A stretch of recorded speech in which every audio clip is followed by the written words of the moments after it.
At my sister's graduation party, Mom said, "You dropped out. Maybe you'll make it as a security guard." People laughed. I stayed silent. Then a black car pulled up. A man in a suit walked in and said, "We're here for Dr. Maley."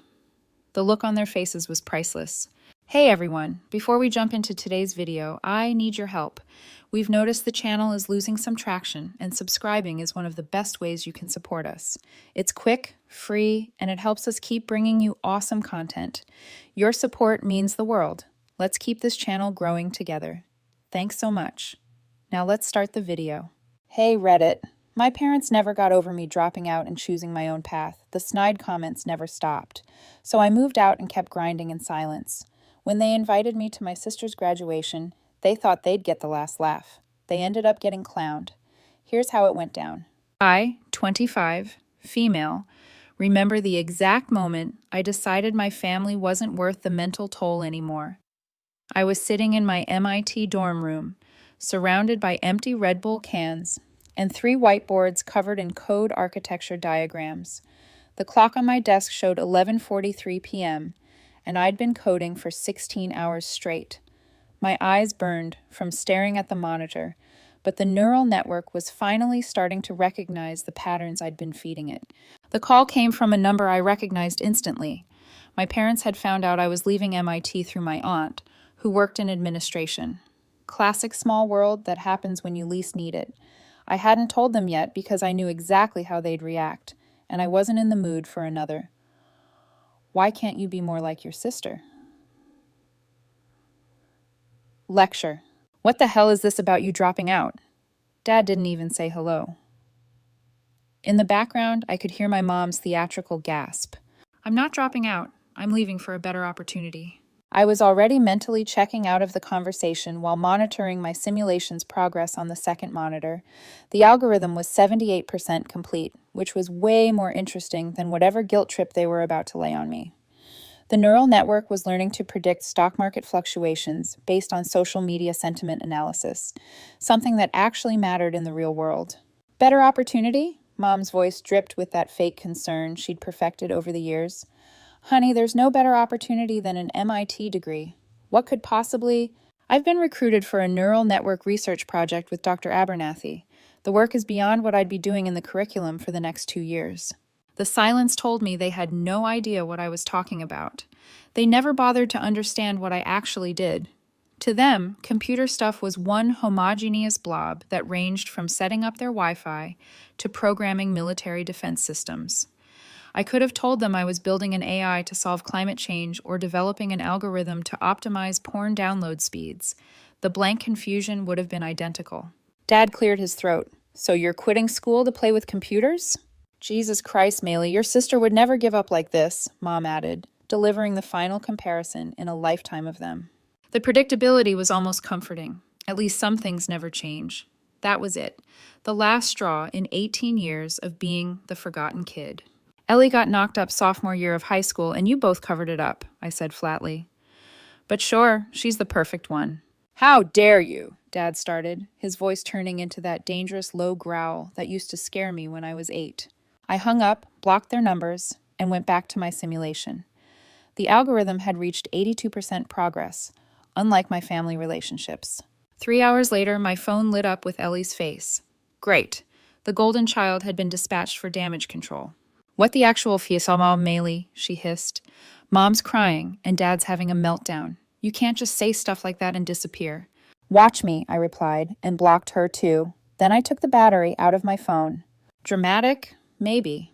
But effective. I turned back to my code, the blue light of the monitor illuminating my dorm room as I continued working on something that actually mattered. We grew up in a cookie-cutter house in suburban Atlanta that looked exactly like every third house in the development. Beige siding, fake shutters, and a 2-car garage that displayed my parents' mediocre life choices. Dad sold insurance to people who didn't need it.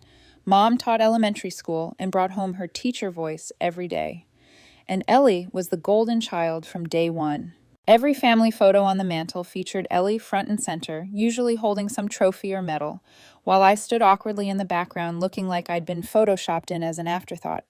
In our annual Christmas card photos, I was always positioned slightly behind Ellie. like a backup actor waiting for the star to get laryngitis. In the 2012 photo, you could only see half my face because the photographer was so focused on getting Ellie's good side. When I won the state robotics championship in 10th grade, my parents skipped it for Ellie's volleyball game. She was bench warmer that season and played exactly 4 minutes. They recorded it like it was the Olympics. Meanwhile, I accepted my trophy in an empty auditorium with just my physics teacher clapping politely in the background. I didn't even tell my parents about it until 3 days later when they noticed the trophy in my room and asked if it was for that computer club thing. When I explained what it was, my dad nodded and said, "That's nice. Did you clean your bathroom this week?" The investment difference was obvious and quantifiable. Ellie got private tutoring at $65 per hour when she struggled with basic algebra. I taught myself Python at 13 using library books and YouTube videos on our crappy home internet with a download speed that made dial-up look cutting edge. By senior year, I was getting recruitment emails from top universities. MIT offered a partial scholarship based on the encryption algorithm I'd developed that got picked up by a tech blog. The blog called it revolutionary and potentially game-changing for data security. My parents called it nice when I showed them the article, then asked if I'd taken out the trash. Ellie applied to the University of Georgia because her friends were going there and the party scene was supposedly epic. Those were her exact words at dinner. And my parents nodded like she'd announced plans to cure cancer. When my MIT acceptance letter arrived, Mom glanced at it and said, "That's nice, honey," before turning back to helping Ellie with her UGA application essays. When Ellie got her acceptance, with a partial volleyball scholarship, 2 months later, they threw a catered party in the backyard with 50 people. At my celebration, Dad grilled burgers for the 4 of us and said, "Don't get too cocky up there with all those nerds. Most of them wash out by sophomore year." Mom reminded me to be practical since not everyone makes it through programs like that, and maybe I should keep community college as a backup plan. Meanwhile, they'd already bought Ellie UGA merchandise, were planning campus visits, and had started a dorm essentials shopping list that included a $300 comforter set. Mom spent 6 weekends in a row hunting for the perfect desk lamp for Ellie's dorm. The crazy part? I wasn't even surprised, just numb to it, like watching a movie I'd seen too many times to be emotionally invested in anymore. I'd reached the point where their favoritism was so transparent, it was almost fascinating from a psychological perspective. After leaving MIT, I moved into what was basically a closet with a toilet in Cambridge, $1,800 for 350 square feet. The place smelled like the previous tenant's curry experiments, and the neighbors fought at 3 o'clock a.m. regularly. But it had high-speed internet and was close to the lab where Dr. Abernathy's team worked. My apartment included a shower that ran either scalding hot or Arctic cold, with nothing in between, a kitchenette where you couldn't open the fridge and the cabinet at the same time, and a mattress on the floor that I picked up from a guy on Craigslist who definitely had murdered someone on it. My only real friend through all this was Zach, a CS guy who dropped out a year before me to join a startup that was either going to make him a millionaire or bankrupt him by 30. Probably both. He had the kind of manic energy that either builds empires or ends up with restraining orders.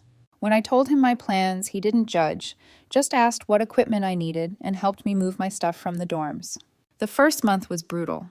I lived off ramen, microwave burritos, and enough energy drinks to make my piss glow in the dark. Lost 15 pounds of what little muscle I had, and probably gained several vitamin deficiencies that'll come back to haunt me when I'm 40. After 6 weeks, the bathroom ceiling started leaking rusty water whenever my upstairs neighbor showered. The landlord's solution? A bucket and a promise to look into it. That was about as reliable as a political campaign pledge. I set up my most expensive equipment on the opposite side of the room and accepted that Mold was my new roommate. Named him Gary. Gary the Mold was more supportive than my actual family and required less maintenance. Zach would stop by with groceries, finding me in the same position I'd been in 12 hours earlier, surrounded by empty protein bar wrappers and coffee mugs growing their own ecosystems. I think one of them was developing sentient life faster than my AI project was progressing. "Dude, when's the last time you showered? You smell like you died last week and no one's found the body yet." "What day is it?" I'd reply without looking away from my screens. One night during a 40-hour code marathon, I hallucinated that my keyboard was melting and the characters were crawling up my arms. Zach found me passed out, face down on my desk the next morning, and dragged me to the shower, fully clothed, turned on the cold water, and refused to leave until I ate an actual meal. The cold shower was actually an improvement over my normal temperature options. "You can't revolutionize AI if you're dead," he said. "Also, you're 2 days away from scurvy. When sailors in the 1700s are eating better than you, it's time to reconsider your life choices." The irony wasn't lost on me. I'd left my family to prove I could make it on my own, and here I was, barely functional without Zach making sure I didn't accidentally kill myself through neglect. But there was a difference. Zach was helping me because he genuinely cared, not because he expected anything in return. Between the sleep deprivation, malnutrition, and cognitive strain of the research, I lost track of time. Days blurred together in a caffeine-fueled haze. I'd work until my vision blurred, pass out for a few hours, then start again. Dr. Abernathy had to implement a mandatory no in-lab between 2 a.m. and 6 a.m. policy after he found me asleep under my desk for the third time in a week. "Your brain's not a sprint engine, it's a marathon runner," he told me, confiscating my lab key. "Even Tesla had to sleep sometimes." Tesla was celibate and talked to pigeons. "Not my career blueprint," I countered.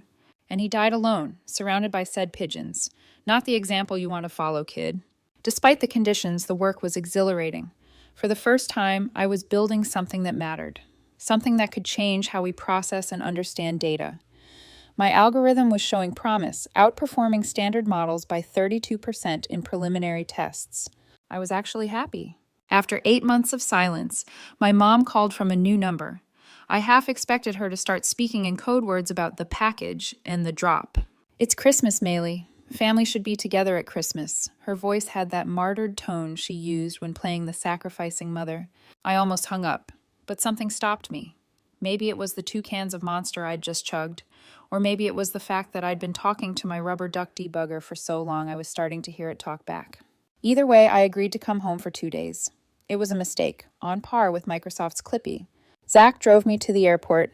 "Text me when you get there so I know they haven't murdered you and buried you under the deck." "Your optimism is touching," I replied, grabbing my bag. "Seriously, though, don't let them get in your head. You're doing something important." The flight was uneventful, except for the guy next to me who kept trying to tell me about his cryptocurrency investments. I pretended to be deeply interested in the safety card until he finally took the hint and put his headphones on. The safety card. In the event of a water landing, your seat cushion can be used as a flotation device. In the event of returning to my family, nothing could save me. Walking into my parents' house felt like stepping into a time warp. Nothing had changed, except there were even more photos of Ellie on display. It was like walking into a shrine dedicated to the cult of mediocre sister achievements. New additions included photos of Ellie at what appeared to be a sorority formal and Ellie with her new boyfriend, a guy who looked like he'd been generated by an AI programmed to create generic fraternity guy number 7. My mom hugged me, making a show of how much she'd missed me. Dad gave me an awkward shoulder pat like I was a coworker he barely knew. "You've lost weight," Mom said, managing to make it sound like both a concern and an accusation at the same time. Ellie looked me up and down before smirking. "Wow, you look tired. I guess the real world is harder than you thought, huh?" My sister had perfected the art of comments disguised as concern, delivered with a smile so you couldn't call her on it without looking like the jerk. Dinner was psychological warfare disguised as a family meal. Every conversation circled back to Ellie's achievements, her internship with a financial firm where she mainly made coffee and flirted with executives, her boyfriend Tyler, from a good family, her plans to graduate with honors despite struggling to pass basic statistics. Meanwhile, I got exactly 2 questions about my life. 1. When I was going back to finish school, asked with the tone of, "When are you going to stop being a disappointment?" 2. If my apartment was safe, because clearly Boston was a war zone compared to the mean streets of suburban Atlanta. The breaking point came when Mom brought out a photo album, not just any album, a custom leather-bound collection titled Ellie's Journey, chronicling her college experience so far. Look, her orientation week. And here she is at her first college formal with Tyler. Doesn't she look gorgeous? Oh, and this is when we visited for Parents' Weekend. There was a separate section for her volleyball achievements, including photos from games my parents had traveled to see. Games that happened during the same months I was setting up research pipelines and living off packet noodles because I couldn't afford groceries. They'd driven 6 hours to watch Ellie sit on a bench and cheer occasionally, but couldn't be bothered to check if I was literally starving in Boston. Mom, no one wants to see all these, Ellie protested with fake modesty, the kind that's actually fishing for more compliments. She was practically purring. Nonsense. Maylee wants to see what her sister's been up to while she's been away, Mom insisted, her tone sharpening. Some of us actually stick around instead of playing with computers in some dirty apartment. Ellie snickered. Yeah, bet those MIT dropouts aren't exactly lining up to hire the other MIT dropouts. What do you guys even do all day? Mom just gave that smile. Sweetheart, be nice. Your sister is trying her best, with the abilities she has. I got up without a word and walked to the guest room. Started packing my bag. My mom followed. What are you doing? It's Christmas Eve. I'm leaving. Don't be dramatic. I'm just sharing family photos. Family photos of one family member, I said flatly. That's not fair. You're the one who disappeared. What am I supposed to do? Pretend I don't have photos of Ellie's life? I walked past her. Dad was in the hallway now, arms crossed like he was a bouncer at an exclusive club I wasn't cool enough to enter. Running away again? He asked, blocking my path slightly. Moving forward, I corrected him. Your mother put a lot of effort into this holiday. The least you could do is stay through Christmas morning. The least I could do. Interesting phrase. The least they could have done was acknowledge my existence in a meaningful way at any point in the last 20 years. But apparently, we were all falling short of expectations tonight. I called an Uber from the front lawn. It was 30 degrees and starting to snow, but standing in the cold was still better than another minute in that house. Uncle Jim came out with my coat. They're idiots, he said simply, handing it to me. Keep doing your thing, kid. Uncle Jim had always been the only sane one in the family. He'd made his money in commercial real estate and never married, which made him both the financial success story and the family mystery.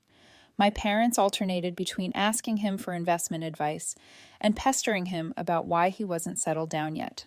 Thanks for being the only normal person in this family, I told him. Nothing normal about me, he replied with a wink. Just got good at spotting early. Ellie's the golden goose, but you're the real deal. They'll figure it out eventually. I doubted it, but I appreciated the sentiment. The Uber arrived, and I left without looking back at the house. As we pulled away, I saw my mom standing in the doorway, one hand over her heart in that practiced pose of maternal suffering. It would have made a great Christmas card. By May, everything had changed. My research had been peer-reviewed and validated. Harvard offered me a position that actually paid real money, not just survival wages, but enough to live like a functioning human being. The consulting work had turned into a legitimate career with serious income. I'd upgraded from my murder mattress to a decent futon and occasionally remembered to eat green things. I even owned a second towel now, not because I was splurging, but because living like a functional human meant basic necessities weren't luxuries anymore. Dr. Abernathy, the research director who'd hired me, started introducing me as Dr. Maylee at meetings. When I pushed back, Abernathy just waved it off and said, I know you didn't defend a thesis, but no one's going to question it after what you built. First time in my life, someone gave me more credit than I deserved, rather than less. It felt strange, like wearing someone else's clothes. The algorithm we developed was attracting serious attention. 3 major tech companies had made acquisition offers, and the Defense Department had reached out about potential applications. Dr. Abernathy said my approach to neural network architecture was paradigm shifting, which sounded like academic hyperbole until I saw the data myself. We weren't just incrementally improving existing technology, we were building something fundamentally different. I still lived simply, still worked too much, but now I had direction and recognition from people who actually understood what I was building. I'd moved to a slightly better apartment, one where the shower temperature had 3 settings instead of 2: cold, hot, and skin melting. My new place had actual windows that faced something other than a brick wall, and the kitchen was big enough that I could open the refrigerator door without hitting the stove. Pure luxury. Zach's startup had actually taken off, proving that occasionally the universe doesn't completely sha on good people. He'd upgraded from his dying Civic to a Tesla he could barely afford but loved showing off. From ramen to ridiculousness, he called our trajectory. He'd swing by my place in his absurdly expensive car, wearing clothes that still had tags on them because he hadn't quite adjusted to having money yet. Dude, you could afford a way better place now, he'd say, looking around my modest apartment. I'm investing instead, I'd reply. Compound interest is more satisfying than granite countertops. The truth was, I was saving everything I could, not because I had specific plans for it, but because having financial security was the ultimate screw you to people who thought I'd fail. Every dollar in my investment account was a dollar of independence, of never having to ask for help from people who'd proven they wouldn't give it. Then the gold envelope arrived in the mail, like some kind of fancy bomb. It was heavy cardstock with actual wax sealing the back, like we were suddenly living in Downton Abbey instead of 21st century America. Inside was an invitation, in flawless calligraphy. You are cordially invited to celebrate Ellie's graduation from the University of Georgia. No personal note, no acknowledgement of our arrangement. Just my mother's handwriting on the envelope and a formal invitation inside. It was the perfect encapsulation of my family dynamics. All appearance, no substance. A beautifully wrapped empty box. I almost threw it away, but something stopped me. Maybe it was time to show up as myself, not as the failure they imagined, but as the person I'd become. Or maybe I just wanted to see their faces when they realized I hadn't ended up in a ditch somewhere. Zach thought I was insane. These people are emotional vampires. Why go back for more? It's like you're volunteering for psychological waterboarding. Because I'm done hiding, I said, and maybe I want to see their faces when they realize the daughter they wrote off is now Dr. Maley. That's either the healthiest or unhealthiest thing I've ever heard you say, Zach replied, shaking his head. I can't tell which. Me neither, I admitted, but I'm going anyway. The day of Ellie's graduation party, I wore a simple blue button-down and slacks. I wasn't there to impress anyone. No Harvard insignia, no visible signs of my success. I wanted them to see me, not my credentials. Zach insisted on dropping me off. Text me if you need extraction. I'll be 10 minutes away pretending to shop at Target, like I need more minimalist kitchenware in my apartment. The Tesla turned heads as we pulled up to my parents' suburban street. Another time, I might have appreciated the irony of arriving at my sister's celebration in a car that cost more than her entire education. My parents' house looked exactly the same. White brick, perfect landscaping, American flag by the door like they were auditioning for a mortgage commercial. The only difference was the fleet of cars parked outside, luxury SUVs and sensible sedans belonging to family friends and relatives. The backyard had been transformed with fairy lights, catered food stations, and a massive "Congratulations, graduate" banner hanging over a professional photo display of Ellie in cap and gown. Ellie was holding court in a white designer dress, surrounded by friends who all looked like carbon copies of each other.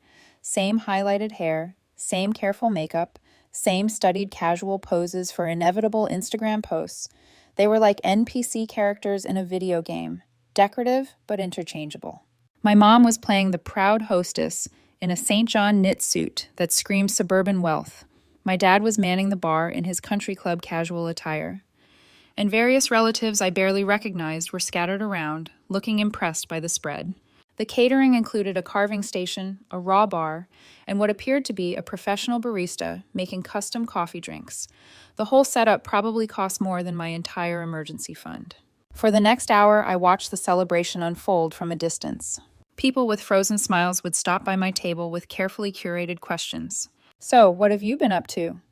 Any plans to go back and finish school? Living in Boston still? Such an expensive city. I gave vague answers and watched them mentally file me under family disappointment. One aunt kept referring to my work as my computer hobby, like I was building model trains in a basement. Uncle Roger asked if I was still doing that coding thing, with the tone of someone inquiring about a teenage phase they expected me to outgrow. Then my mom clinked her glass for a toast, the universal signal for enforced family.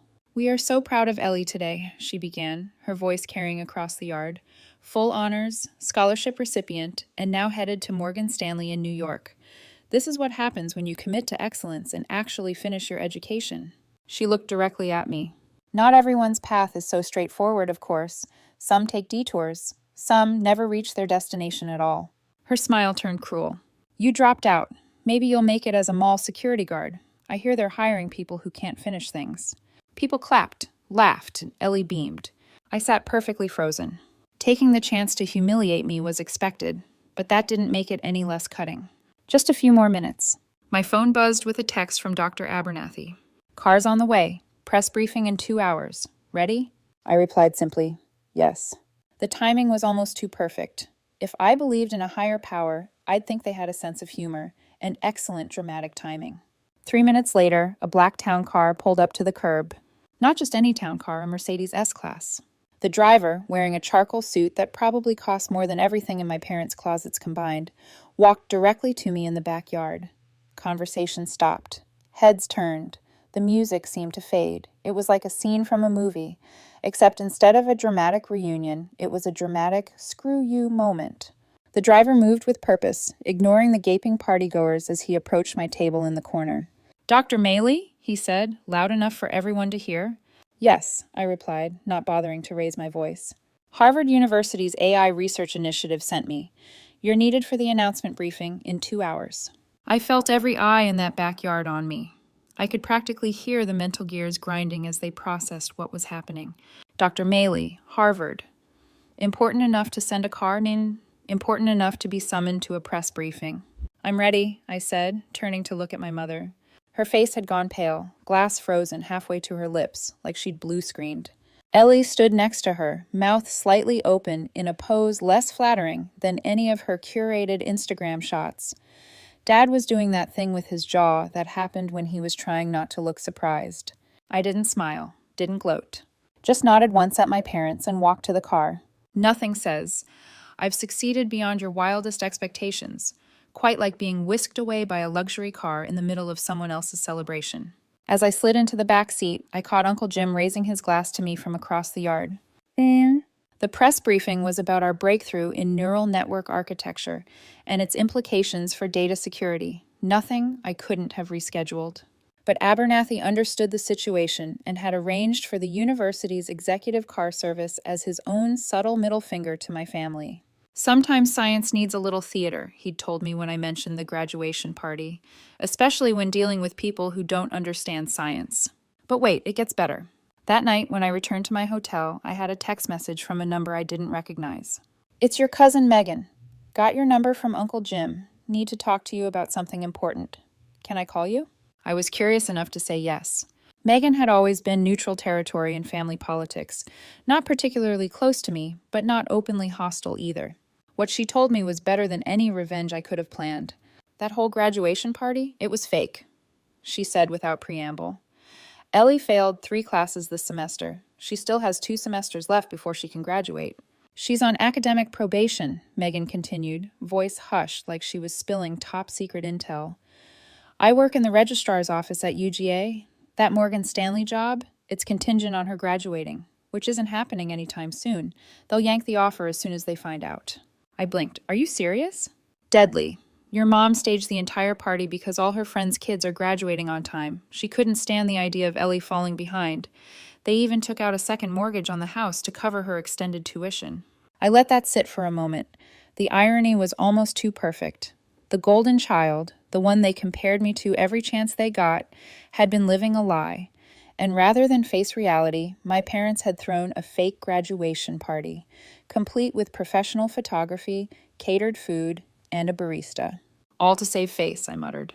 "Exactly. And get this, your mom even called the registrar's office herself, asked if there were any special arrangements that could be made, tried to donate money to the athletic department to bump Ellie's grades."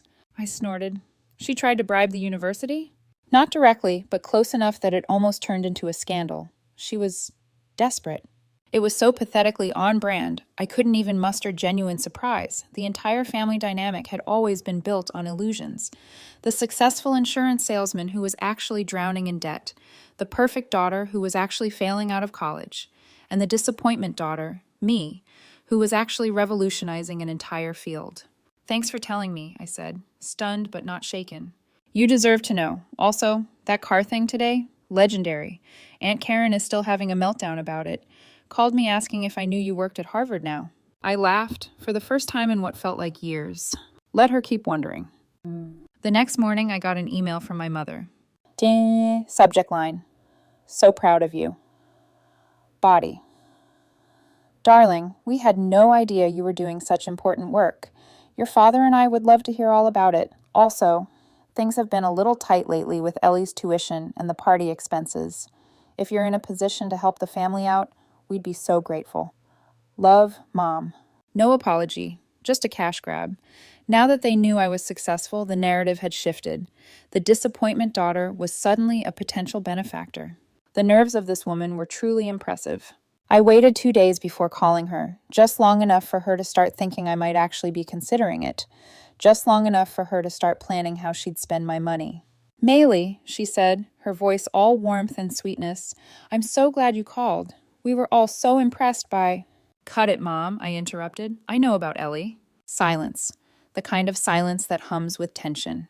"What about Ellie?" Her voice lost its syrupy tone, replaced with that dangerous edge she used when her carefully crafted facade was threatened. "I know she failed her classes. I know she's not graduating. I know the whole party was staged." More silence. Then, "Who told you? Was it Jim? He's always been jealous of—" "It doesn't matter who told me. What matters is you're still playing the same games, still creating the same false narratives, and now you want my money to fund them. That's not fair. We've supported both our children." I laughed. Loud. The absurdity of that sentence nearly knocked the phone from my hand. "Supported? You threw a fake graduation party for Ellie that probably cost more than my annual rent, while I was living off ramen and couldn't even afford a deposit on my apartment. You knew I was struggling and didn't care. We would have helped if you'd stayed in school. And yet here I am with a position at Harvard, while Ellie's on academic probation. Funny how that worked out." I could almost hear her grinding her teeth through the phone, probably worried about what this would do to her standing in the neighborhood gossip hierarchy. The thought of having to explain to her tennis friends why Ellie wasn't actually working at Morgan Stanley in the fall must have been giving her hives. Her entire identity was wrapped up in having the perfect daughter with the perfect life. The reality didn't fit the narrative she'd been crafting for 2 decades. "So you won't help your family," she snapped, "after everything we've done for you?" "What exactly have you done for me, Mom? Name one thing in the last 5 years." The silence on the other end said everything I needed to know. She was probably mentally scrolling through a list of imaginary sacrifices, trying to find one that sounded plausible. "Don't contact me again. Not for money, not for holidays, not for anything. We're done." I hung up and blocked her new number too. Took about 30 seconds before I got a text from Dad's phone. Didn't even read it. Just blocked that one as well. This wasn't a negotiation. It wasn't a warning shot. It was a severance. She said. Uncle Jim texted me later that day. "Heard you nuked the bridge. About time. Drinks on me next time you're in town." Zach chimed in next. "And, did you cave and Venmo them for Ellie's tuition?" "Emergency fund," I replied. "Does Emite offer a degree in no?" "Almeo, that's my girl." I never attended another family event. Never responded to the sudden flood of interest from relatives who'd written me off. My success wasn't their story to claim, and their failures weren't my problem to fix. The invitations kept coming for a while. Holidays, birthdays, random family gatherings. Each one went straight into the trash. The texts from Ellie started angry, turned manipulative, then eventually stopped completely. She'd spent her entire life being the favorite. She had no idea how to exist in a world where that didn't matter. The best part? 6 months later, Zach and I sold our first algorithm patent. The check had enough zeros to make my eyes water. I bought exactly 2 things to celebrate: a high-end coffee machine and a plane ticket for Uncle Jim to visit Boston. The rest? Straight into investments. 2 years in, my investments had quadrupled. I bought a brownstone in Cambridge. Cash. No mortgage. While my parents were secretly refinancing their house to cover Ellie's repeated attempts at finishing college. Meanwhile, my algorithm was being licensed by 3 companies, each paying more annually than my dad made in 5 years selling insurance. I wasn't flashy. I didn't announce anything. I just lived. Quietly, securely, fully on my own terms. Sometimes the biggest victory isn't proving people wrong. It's living your life so completely, so unapologetically, that their opinions become irrelevant. And occasionally, it's watching karma deliver exactly what they deserve in real time. I still work too much. Still check my code more carefully than I check my interpersonal relationships, but I'm building something that matters. And I'm surrounded by people who see me for who I am, not who they wish I'd be. People like Zach, who still shows up with groceries when I forget to eat. People like Dr. Abernathy, who never asked about my family, just backed my work like it spoke for itself. And people like Uncle Jim, who doesn't hand out praise often, but once told me, over a glass of bourbon, "You built this life brick by brick, and no one gets to take credit but you." I used to think I needed their approval, that maybe, just maybe, if I worked hard enough, they'd finally say, "We're proud of you," and mean it. But the truth is, I never needed them. Not their recognition, not their validation, and certainly not their money. They needed me. And now, they don't get me. Not my time, not my effort, not a seat at my table. The daughter they dismissed, she became the woman they could never claim. And the legacy I'm building, it'll never include their names.